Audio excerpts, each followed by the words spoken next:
Suka dukanya ya capek karena latihan, seneng karena juara, terus pengalaman paling berharga ya.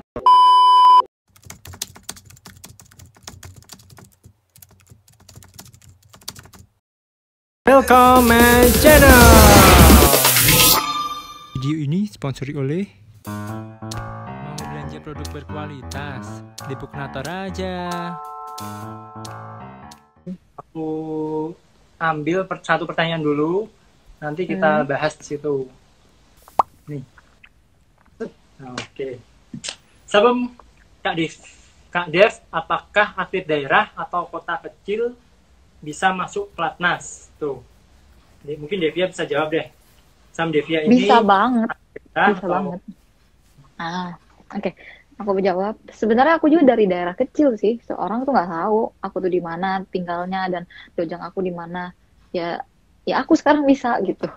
Jadi nggak ada yang nggak mungkin. Benar. Belum tentu atlet kota juga bisa masuk pelatnas. Toh biasanya kalau aku ya penilaian aku atlet yang benar-benar daerahnya jauh di mana dia nggak mikirin tentang hidupnya, kerasnya hidup di sana ya, di misalnya Jakarta gitu kan. Jadi kayak nilai juang diri dia tuh kayak tinggi banget menurut aku gitu. Tuh kan. Siapa nih dari Lunam Saluna? Udah terjawab kan? Oke, kita geser lagi ke pertanyaan selanjutnya. Oke, kita geser lagi ke pertanyaan selanjutnya.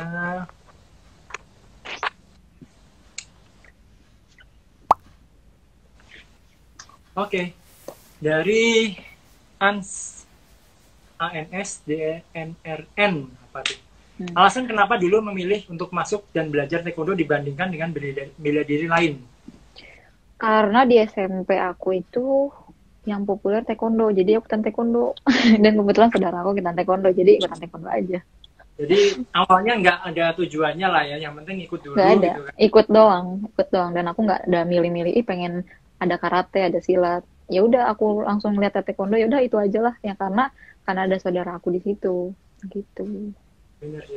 Oke, kita geser lagi deh. Pertanyaan selanjutnya.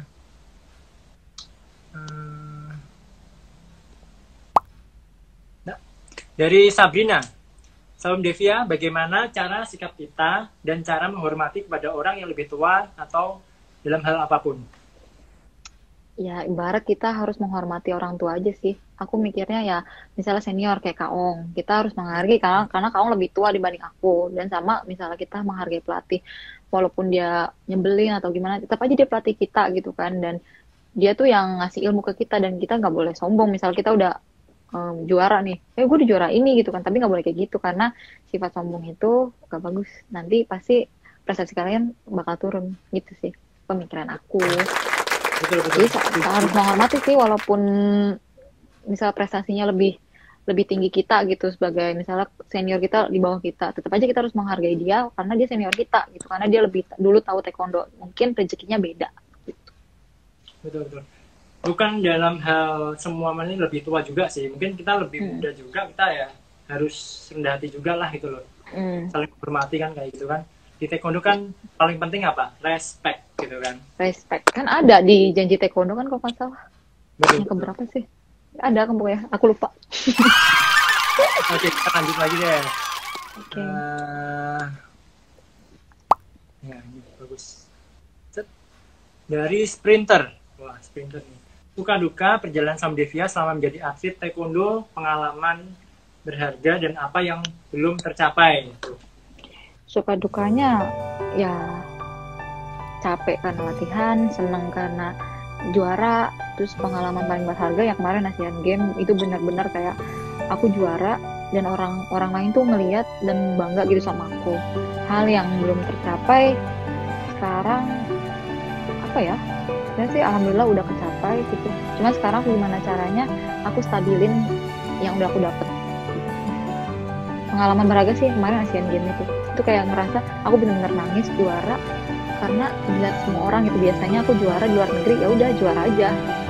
Pas kemarin tuh kayak bener-bener aku diakuin aku juara kayak gitu. Bener-bener semua mata tuh tersorot semua. Devia harus mania kayak gitu.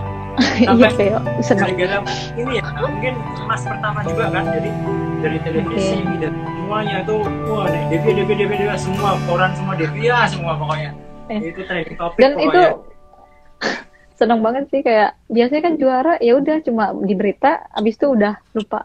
Kok kemarin tuh kayak bener-bener sampai sekarang aja diinget gitu. Bener. Padahal banyak kejuaraan-kejuaraan sebelumnya tuh banyak gitu. Cuman yang kemarin doang yang diinget. Jadi itulah pengalaman berharga. Momentumnya lah ya pas di situ kan. Ya lah, kita lanjut lagi, masih banyak soalnya. Nih. Dari siapa nih pokoknya? Saya nih jadi atlet Pomse kan banyak nih saingan. Nah, bagaimana biar latihannya maksimal, bagaimana sih gitu loh caranya? Semua atlet pasti punya saingan gitu kan. Apalagi aku main perorangan, pasti gimana caranya tuh orang mau main perorangan, karena di Pumse itu kalau main perorangan pasti yang disorot kan dibanding main tim atau main pair. Tapi kan di Pumse juga ada tim, jadi kita sebenarnya kayak saingannya tuh secara profesional aja, nggak kayak saling sikut kanan kiri gitu. Jadi flow aja gitu, sejalan aja. Yang penting kita gimana caranya kita tekunin latihan.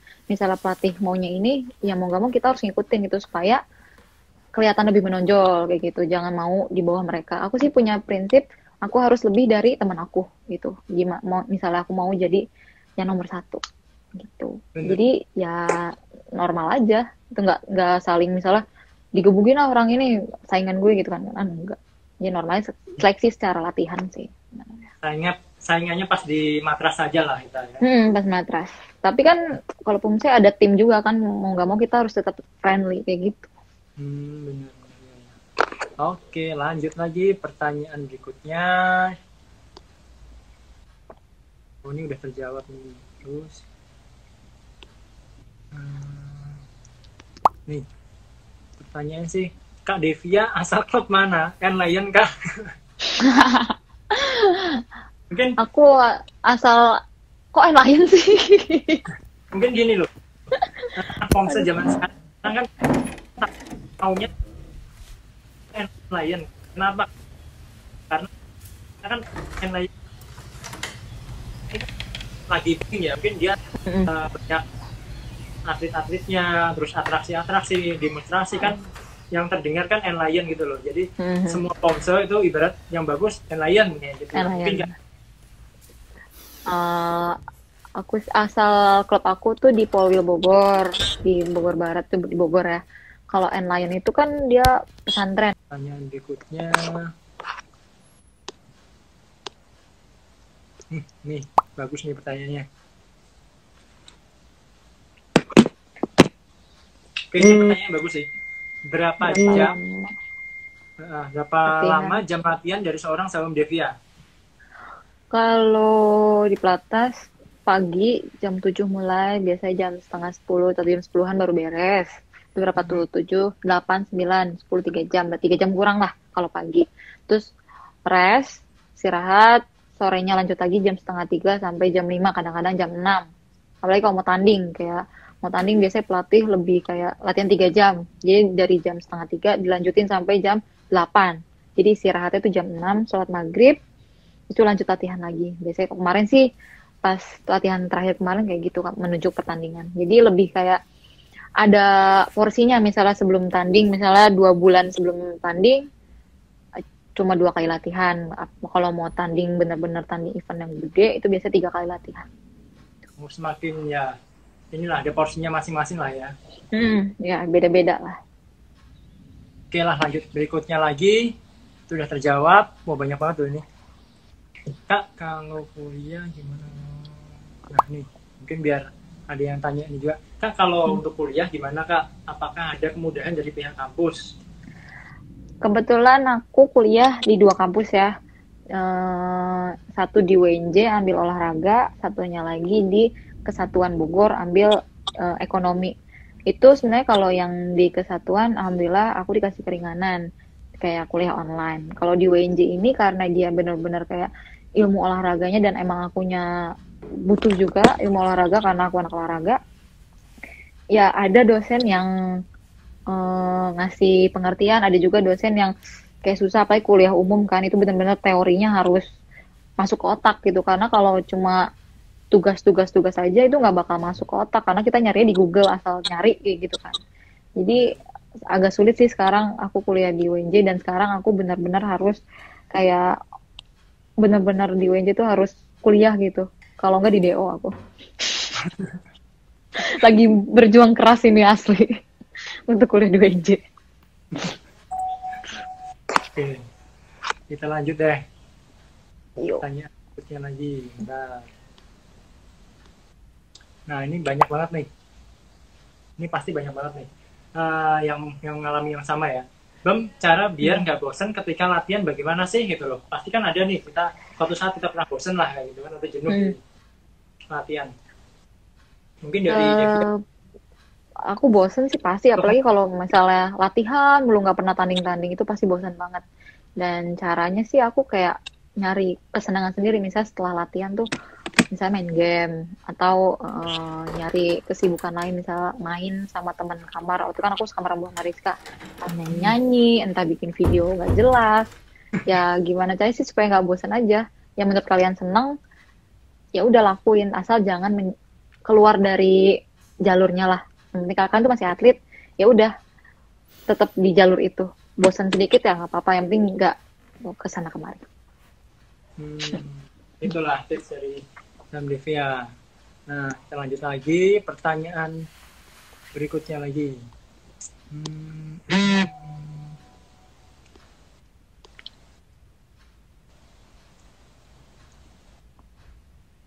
Kayak pertanyaan hampir sama-sama semua sih. Hampir sama ya. Ini pertanyaan lebih ke teknis nih kayaknya.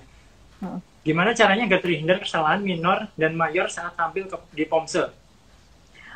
Caranya menghindari di saat latihan sih sebenarnya. Kalau udah tanding tuh ya udah keluarin aja semua yang udah dilatih. Jadi benar-benar kita fokus di tempat latihan. Kalau udah pertandingan mah udah nggak mikirin kayak gitu. Jadi misalnya kita saat latihan nih kurangnya di sini, ya udah latih itu terus gitu loh. Jadi jangan dulu ke materi selanjutnya, materi sebelumnya yang sekarang lagi dilatih ya udah difokusin ke latihan gerakan itu. Jadi nanti kebiasa saat tampil POMSE supaya nggak melakukan kesalahan. Nah, kita cari lagi nih.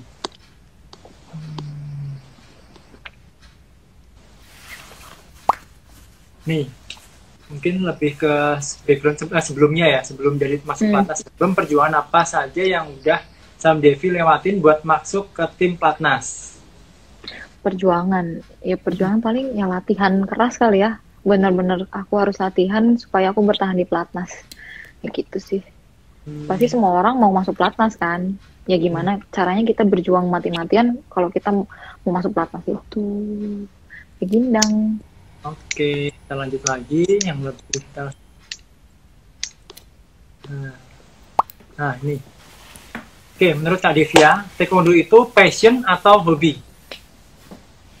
Kalau sekarang mungkin udah jadi passion aku sih. Kalau hobi kan kayak mungkin 1, 2, 3 tahun aja. Kalau udah sampai 8 tahun atau 10 tahun lebih itu kayak udah passion. Karena aku udah menikmati itu. Benar. Setuju. Oke.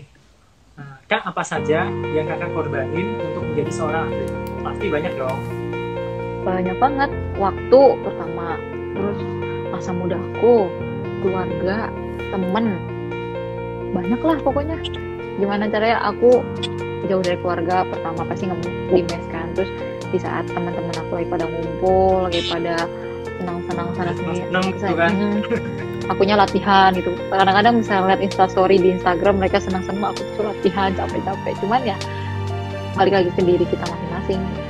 Kalian tuh mau apa di atlet gitu kan? Kalau kalian mau nyari prestasi ya udah tinggalin yang kayak gitu kayak iri, lihat teman iri sih pasti ya, cuman ya udah sekedar iri aja. Toh di saat kita apalagi sekarang aku misalnya nggak latihan kayak diliburin nih, bisa main kesana kemari, cuman kayak kok nggak enak badan ya, harus latihan lagi. Jadi karena udah kebiasaan, jadi udah sekarang udah bodo amat sih yang kayak gitu. Mau teman senang-senang juga, toh aku juga bakal senang-senang kok nanti di saat waktunya yang pas gitu.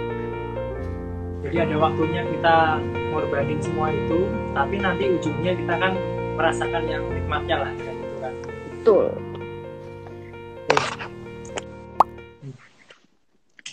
cedera paling parah yang pernah Livi alamin apa sih? Cedera lutut sampai operasi kan, ACL sama meniskus sempat operasi. Terus kemarin pas mau tanding sempat kena ankle. Itu aja sih. Cedera Paling taekwondo parah pasti itu. yang itu ya berarti ya. Lutut yang sampai operasi. Itu tahun 2013. Itu kok bisa Setelah kena cedera lutut tuh awal mulanya ngelakuin apa tuh? gara-gara latihan akrobatik aku salah landing. Landingnya tuh bener-bener kayak jongkok gitu. Dan itu tumit duluan yang jatuh. Mungkin langsung menopang gitu kan si lututnya. Jadi kena meniskusnya langsung robek. Si ACL-nya robek juga. Dia langsung di Salah operasi. Salah numpuk sih sebenarnya. Salah mendarat. Nah, jadi kaki aku nggak bisa tekuk. Jadi bisanya lurus aja terus. untuk Ciu. ditekuk sakit banget tuh. Sakit banget. Jadi benar-benar kayak sebulan 2 minggu sebelum operasi itu aku jalan ya benar-benar lurus terus ditekuk tuh kayak pelan-pelan gitu. Terus recovery-nya itu dari pasca operasi sampai bisa benar-benar latihan normal kembali tuh Pasti berapa? misal aku cerita nggak akan percaya sih soalnya setelah operasi itu aku rest cuma 1 minggu setelah itu 1 bulan. Misalnya nih bulan bulan Mei Juni aku udah tanding ISG itu main 3 kelas. Berarti benar-benar mau nggak mau persiapan kejuaraan benar-benar harus disembuhin Udah nih. nggak, Harus soalnya sembuh ya. kalau aku mikir kalau udah tanding udah nggak bakal sakit, tapi saat tanding emang nggak sakit, setelah tanding aku sakit-sakitan lagi. Kalau udah tanding mah udah rasa sakit tuh hilang sih. Yang penting gimana caranya aku harus juara gitu aja. Yang penting intinya mindsetnya kuat dulu lah ya. Mindsetnya kuat ya. Oke, kita lanjut lagi deh.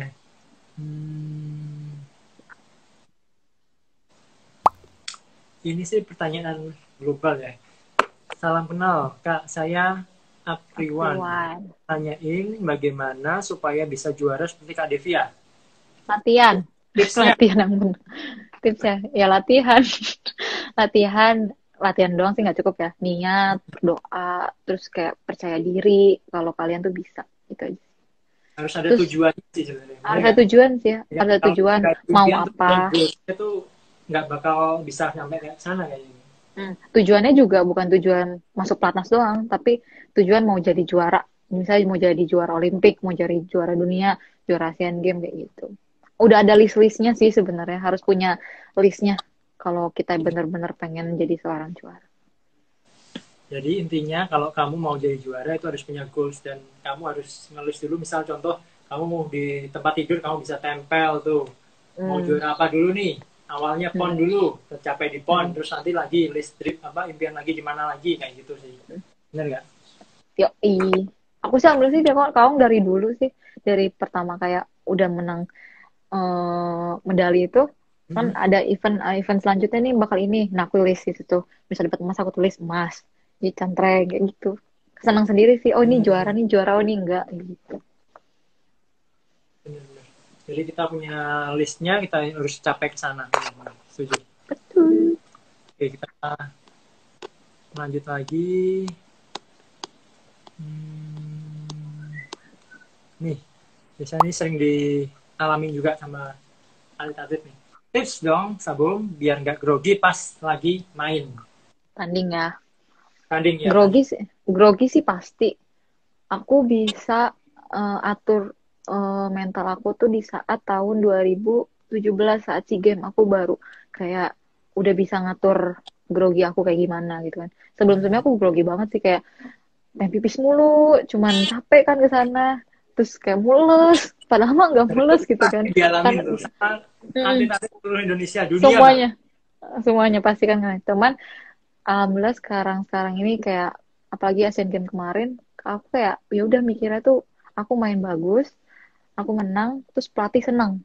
Aku mikirnya itu bukan mikirin lawan, bukan mikirin lawan ini bisanya ini enggak. Aku mikirin diri aku sendiri, aku mikirin gimana caranya aku tenang, pelatih senang. Apalagi aku kayak tujuan aku tuh kayak di pelatnas tuh aku bikin master scene yang udah ngelatih aku senang karena aku juara gitu.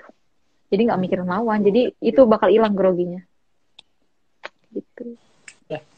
Halo, halo, halo. Kita nanti ini ya, selesai jam 9 pas nanti. Ada Bang Andrew tuh. Bang Andrew.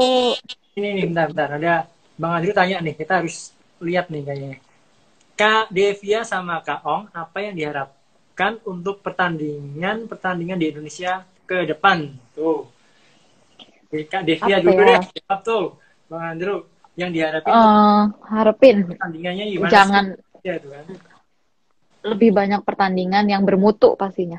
Jadi yang jangan asal pertandingan aja menang sekali langsung dapat emas. Itu orang pasti sekarang apalagi ya anak-anak kecil. Mungkin kalau masih kadet, masih prakadet gitu kan. Mungkin senang dapat medali, tapi kalau untuk junior, junior, senior itu jangan ada event sekali sekali tanding langsung dapat medali. Menurut aku jangan sih karena buat pacuan dia berjuang. Gimana caranya dapat emas itu susahnya kayak gimana sih?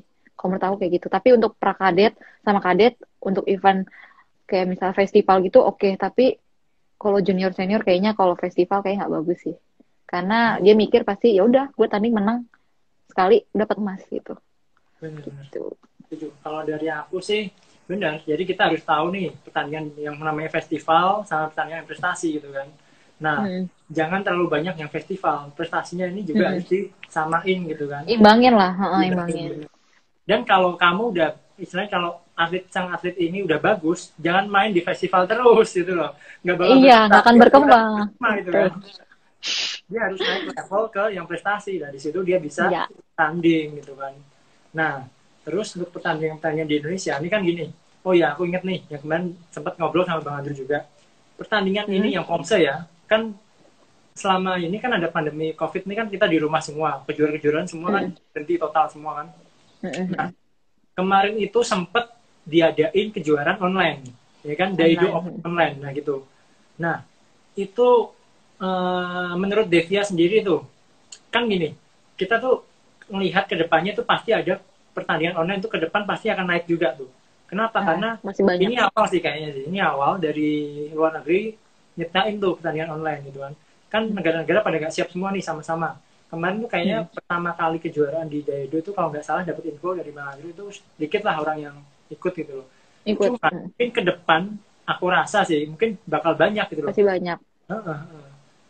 Mungkin bagus sih menurut aku kayak idenya tuh cemerlang banget sih. Jadi orang-orang sekarang kan latihannya pasti di rumah doang.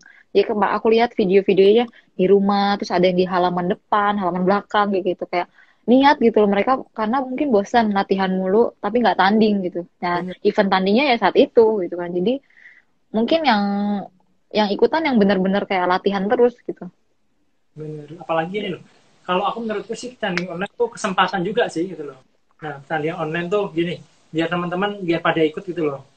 Kenapa? Karena aku rasa kan pertandingan online nih kedepannya bakal kayak apa ya, bakal ada terus kayaknya gitu loh. Kalau ini ya pemikiranku ya, pertandingan online tuh bakal ada terus. Nah, ini kesempatan sih gitu loh, membuktiin bahwa Indonesia itu bisa gitu loh, untuk ikut dan juga berprestasi gitu loh di situ. Selain pertandingan resmi ya, jadi kita ada resmi dan online. Nah, kita harus nge-grab, istilahnya kita harus berjuang di dua tempat ini gitu loh, biar bisa saling apa ya, membanggakan lah Indonesia itu bisa naik terus gitu loh.